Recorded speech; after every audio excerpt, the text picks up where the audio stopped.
Okay, here we go. TFS versus N810 going to Battlefield. About as neutral as it gets in terms of stages. We're going. N810's got a knockdown, but just gives it up by going into center stage. Yeah. What I think N810's going to have to do is keep pressure up, and that's going to be hard against Sheik, because Sheik is a character designed to deal with pressure. Sheik is very good at it. Very good as an anti-pressure character. That said, I'm seeing a lot of like early panic defensive options from TFS. Throwing a lot of spot dodges, shields, that kind of thing. So here's the thing. Specifically, I think this matchup overall is in Sheik's favor. Because of that, though, N810 has studied this a lot in order to beat Forte Freak Sheik, which he has done. He's explicitly studied this matchup very carefully, and I know TFS. He's like, all right.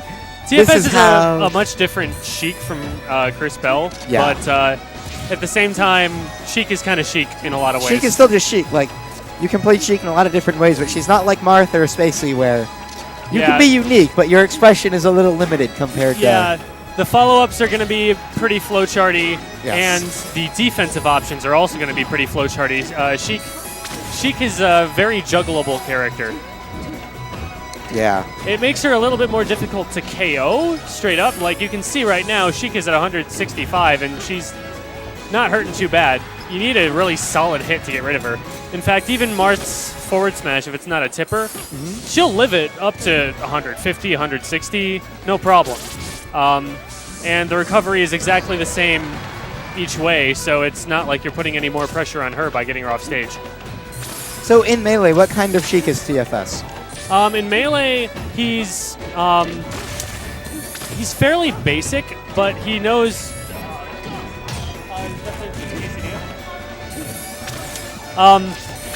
he's pretty basic, but it's about throwing out hitboxes that he knows they're going to run into and using defensive options really smartly.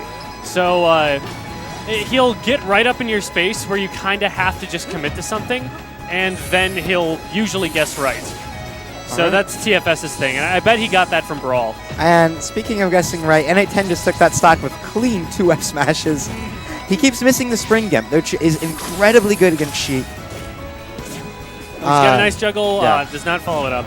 N810 is kind of going for a lot of reads. He's kind of trying to read the conservative option by TFS every time, and TFS is just not falling for it. He's just staying in place, waiting to see what he's going to do. Yeah. N810's going to, I almost called him Nazo. He's going to have to be a lot more patient and not commit right away. Neutral Jin, as Tai and Aang from The Last Airbender would say. Oh my goodness, that was a string. Yeah, it's a move. That's one move. That's a move. Oh, that was just one move. Oh, that's wow. a side B, I think. Well, TFS was ready for that, not a spike, but was it a meteor? Forward air is a meteor. Forward air is a meteor. Yeah. He was ready for that meteor, just got himself back up. But N810 is still in the lead. TFS, I think it's because TFS hasn't really gotten his punish game going. No, he really hasn't. Like, he's been getting some hits, but it can be difficult just because of how quick Sonic is. You have to really get a good hit in. Like, you're going to get a lot of stray hits that are hard to confirm off of. And a lot of trades as well. He's not playing the same counter hit game that I know TFS for.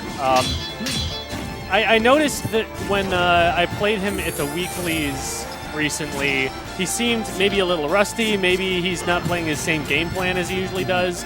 But whatever he's doing, it wasn't working quite as well as the TFS of last semester.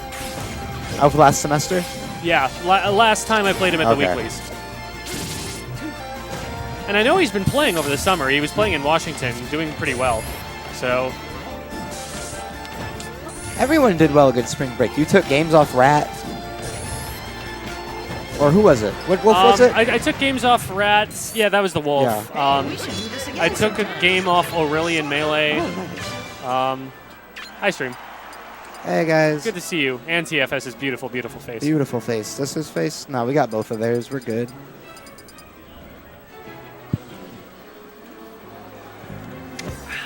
Ooh, that water, that fresh? Is that fresh? Oh, yeah. Splatoon? Here we go. We're going to FOD. Looks like TFS is opting for melee comfort stages. Yeah, not a bad idea. And I do like this stage against Sonic as well because the platforms are going to mess a little bit with his movement, and because when you get Sonic popped up on a platform, he's not in the greatest position to get down from that. He likes to dive kick. That's one thing Nazo really loves to do. And you put him on a stage like Lilat, like this stage, where that dive kick is going to get interrupted by a platform really low to the ground. It gets pretty easy to punish, and it takes away that option.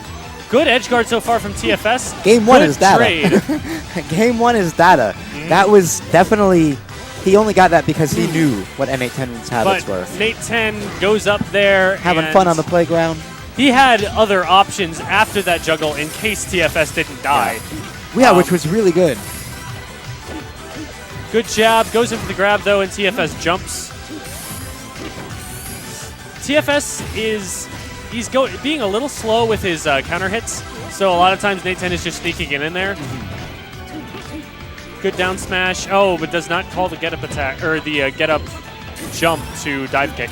That's something that Nazo also loved to do a lot. So it's just one of those things you have to watch out with Sonic. Yeah. Good up air, kills him off the top. That's gonna take it. Wow, even on FOD. No DI from N810. No DI.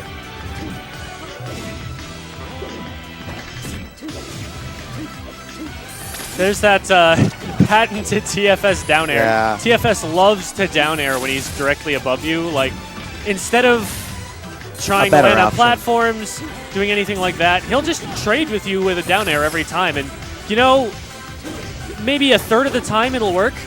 And that's not too bad, at least against mid-level players who aren't going to call it every single time. Like, when you're in a juggle situation, you're not in a great spot. You shouldn't expect 50-50 odds. Yeah. So really, that's not too bad of an option as long as someone's not punishing it as well. But it's still like that. Ooh, got him. Hitbox on down air is not good. Yeah, need to at a very basic level, it's just not great. But TFS is definitely doing a lot better here. He's getting his counter hits in, and it looks like N810's just having a lot of trouble with space. We could see from like the Battlefield match, there were times where he would get an edge guard and then run too far to the center stage. It may be that he's having a little bit of trouble controlling Sonic. It may just be that Sonic doesn't have really, really short movements. But whatever it is, N810 is having trouble in the space micro game. And on this stage, that's about all he's got. Yeah. And it can be really tough against Sheik. Because like you said, Sheik is all about that anti-approach. So if Sheik's calling your movement, Sheik just has to press nair. She can just throw needles. She can really stop you wherever you want to go. Nice get up forward air from N810. Does not get a shield grab. Oh, That's wow. It. He crouch canceled that first hit of down smash into his own down smash. I call that brutal.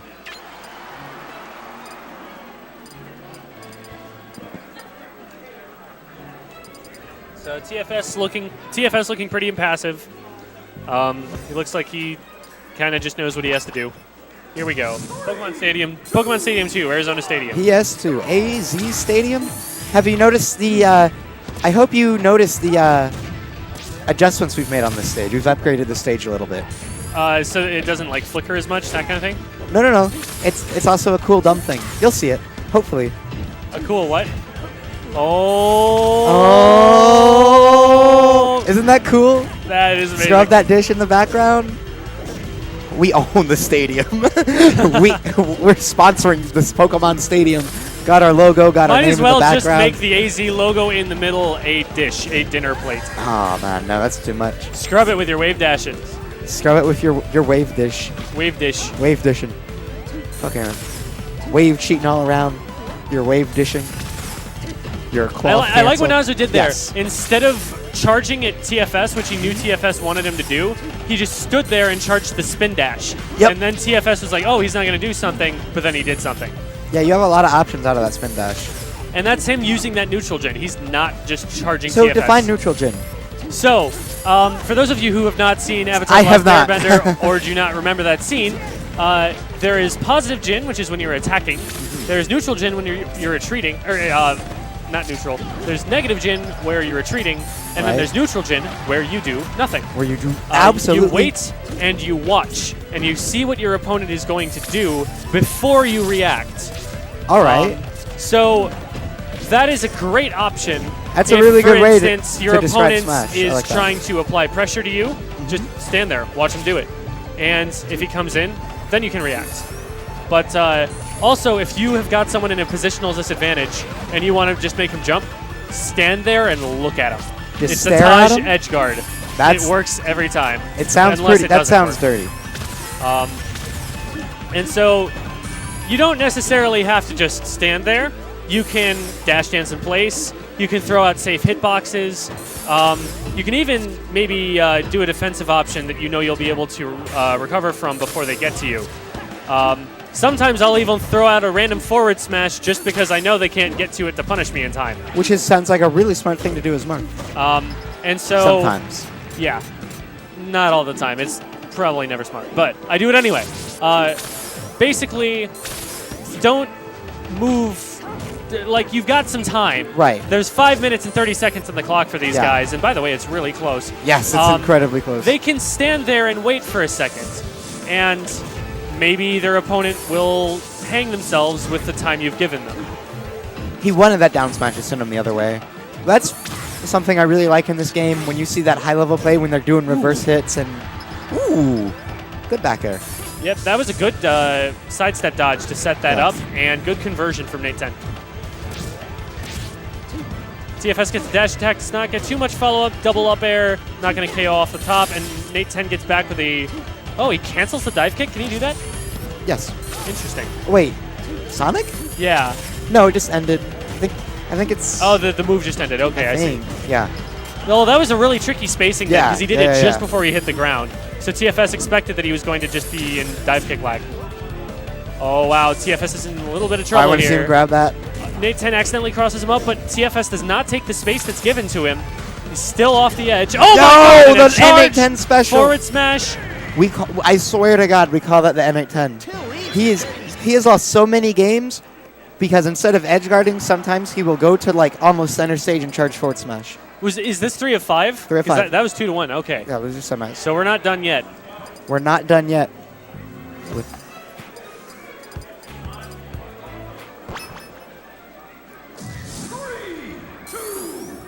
Going to Lilac. Lilac Cruise. This is definitely the stage that I like most against Sonic, but that's because I play Marth. No, I don't really see... I think one thing that TFS is definitely worried about is shutting down that dive kick, because this is exactly what that stage is for. Yeah. When I was playing Nazo, the only game that I won in both sets I played was on this stage, and that was because Nazo now had only 2 options for approaching me, because the other 2 options that he was using both involved dive kicking down on me from above, and I was below a platform. He does that, he gets up tilted, and he gets messed up. So that's probably what TFS is thinking here. Plus, these platforms are relatively low, so it shouldn't interfere with his... They're lower. I feel like they're lower than Battlefield. It shouldn't interfere with his down throw follow-ups too badly. So TFS takes first stock. And good air dodge. I feel like even though the percent wasn't too drastic, I feel like that was a very commanding sequence. Now, he did get caught with a really bad down air. He got caught with a really bad not grabbing the ledge right there. I do like that TFS is generally being pretty patient on the ledge. He's not immediately committing. He's actually stalling there. 1 second, I've got the Mario theme going off in my pocket. There we go. Shut up. That was my phone. It is 8:30. Did you know that? It is 8:30. I now know that. Okay, so TFS gets a down smash, gets a grab. He's got N810 off the stage. Ooh, let's see if we can get some ledge guards. We did. It's funny. I was just about to say I disagree with the forward throw, but he did a lot off it. So yeah, it might have been a DI trap. Yeah. Because you don't usually ever use Sheik's forward throw. Just down throw and back throw give you much better follow-ups. Yep. But it's there.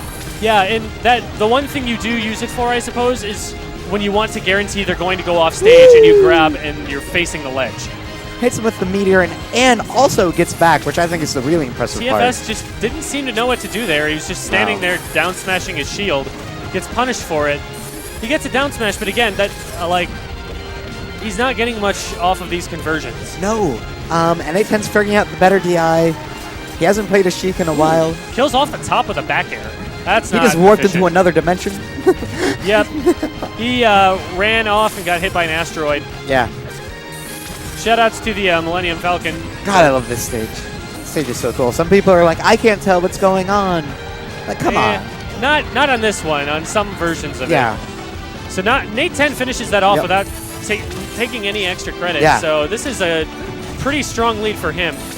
What I need to see TFS doing is just getting more grab follow-ups. He's going for these grabs, and sometimes he's even getting them, but he'll throw N810 off stage and then doesn't know what to do. He needs to be using his needle game to edge guard, but being prepared to intercept N810's recovery. It's a good recovery, but it's a fairly predictable one. Ooh, that's curtains. Whoa. N810 takes that. No question.